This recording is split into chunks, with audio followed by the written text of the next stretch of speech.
Well, hello everybody, welcome back to another RSG video. Today we're going to be talking about false water cobras.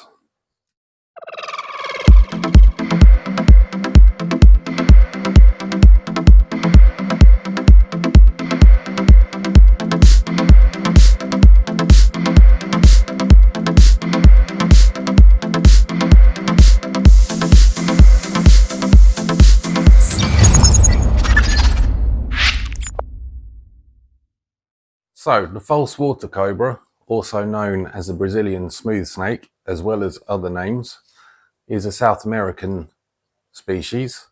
It's not a true cobra, and in the UK you can actually legally own one without getting a DWA license or Dangerous Wild Animals license. They are technically venomous. They have fangs at the back of their mouth, not at the front. The venom is not very toxic, although a bite could be quite nasty. But to envenomate you, they actually really have to grab onto you and really chew to be able to actually get the venom to go through into your skin.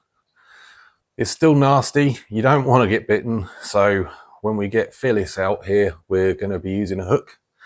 She's only a juvenile, which in some ways makes it worse. They're a lot harder to handle when they're smaller, and sometimes can be a lot more feisty.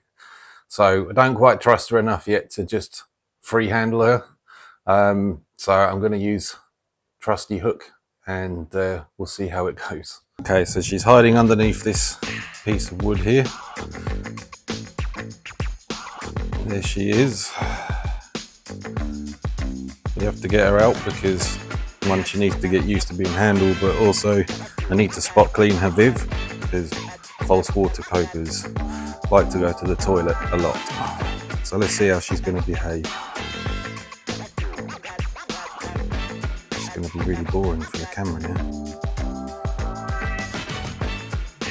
Or not.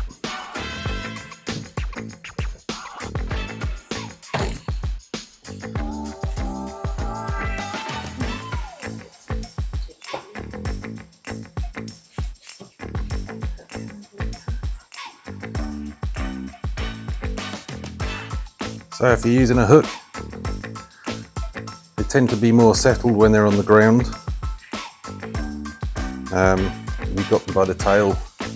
Just try and control the head with the hook. Don't be alarmed if they poo all over you, because that's a defensive mechanism with a false, well, with most reptiles actually, not just a false water cobra. She's still a juvenile. She will get to around about, well, between 6 and 8 feet, most likely. I'm 99% sure she's female. Females do get bigger than the males. As you can see, they're speedy, they're very quick, and if you're going to keep one, you need to be an advanced keeper. Definitely not a starter snake. There you go, the false water cobra is just a gorgeous animal. And they are fun to keep. And you can technically say you own a venomous snake, even though they are only rear fanged and it's not particularly dangerous venom. They are fantastic. Sorry, I'm trying to concentrate on what she's doing here. When they get a bit older, a bit more trustworthy, you'll be able to free handle her, but not at this stage. She's still a bit too young and not very trustworthy yet, and she's not used to me yet. So like a real cobra, they do flatten out their necks just here, hence the name, false water cobra. They try to do that to make themselves look big and imitate a real cobra. But one difference is when they do hood up, they do it with their head in this position. They don't actually lift their head up like a traditional cobra would do. There we go, a lot of fun. I'm going to get her in this box here, and then I can get into Viv and give it a bit of a clean out. There we go. This is Phylis, the false water cobra.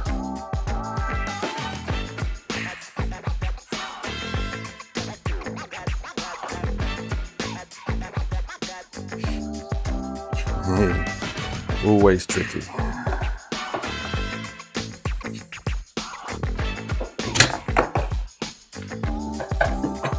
Come on, girl.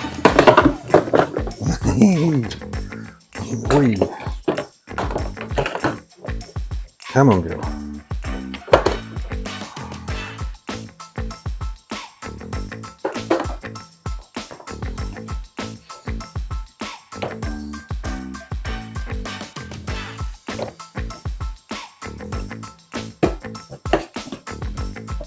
Oh, come on, get in the box.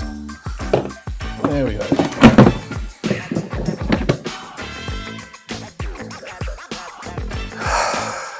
And there she is, in the box.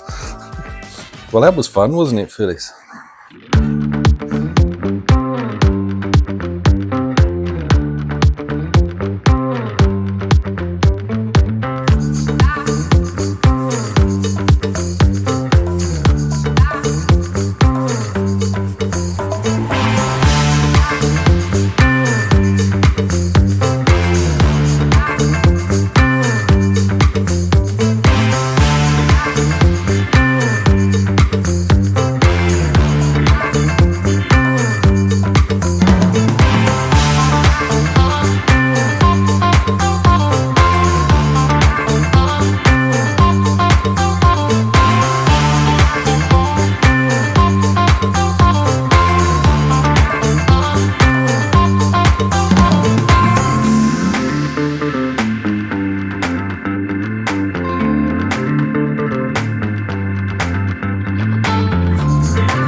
Okay, so we've spot cleaned her Viv, we've dampened the substrate down with a bit of water. The false water cobra does like to have a fairly humid enclosure.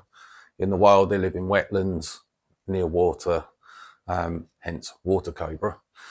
In the wild, they also eat mostly fish, amphibians, frogs, toads, that sort of thing. But they will also take small rodents. And in captivity, we tend to feed them with frozen thawed mice, rats, that sort of thing. Sometimes fish. She particularly likes mackerel. We tend to feed her a varied diet. Try not to give her the same thing every time. So we're going to get her back in. I should also mention that if you do get bitten by a false water cobra, if you're allergic to it, then like a bee sting or a wasp sting, if you're allergic to it, it can be very nasty.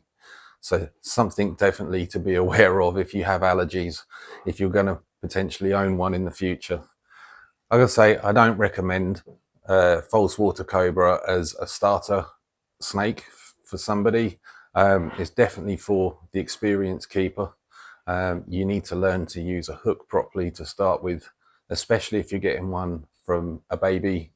Until they get bigger, they don't really calm down. And even then, they are constantly on the move. They are a very inquisitive snake, and they are absolutely vicious when it comes to feeding. Their food response is almost explosive. so definitely not one for a beginner. So here we go. We're going to try and get her back in, and we'll see where she goes in her viv. I bet she probably will go straight undercover and hide out for a bit. Okay, so we'll get the lid off and see if she's going to come flying out, or is she going to be calm? Seems quite calm at the moment. Oh, there she goes. Nope, she's calmed down a bit. But while she's calm, we'll try and have a better look at her. So she's actually what's called a hypo. This is to do with her coloration and her genetics. In the wild, they're much darker colours. She's calmed down a bit now. You can see she's got some pretty big eyes. And false water cobras do have the cutest faces.